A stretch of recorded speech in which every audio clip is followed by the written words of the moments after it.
Ouch. But this is day 94 of doing posting anything. So that's Wednesday tonight.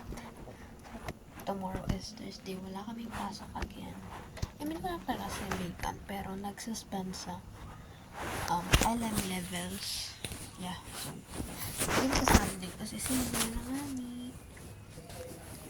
mga naka-face to face, pero since vacant kami, edi walang pasok. So, ayun, gawa kami ng script and such. Yun. So, ano pa ba? Ang dami nangyari. I mean, sakto lang. Yeah. Susumpain ko yung chemistry na yan. Periodic table na yan. Like, as in, buti metalloids lang yung pinag-recite sa amin. As in, yes. Tapos sa script namin, sa film, may re-revise. Kasama na ako sa script writer. Angas. Hindi, re-revise lang naman. So, hindi siya writer. Script reviser.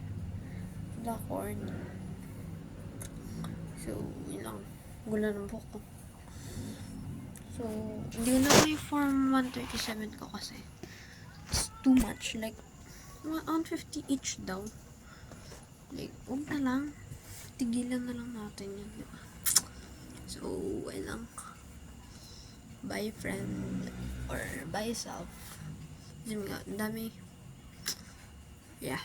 Walang nakuha ng 137, so walang ma-fill up sa upcut.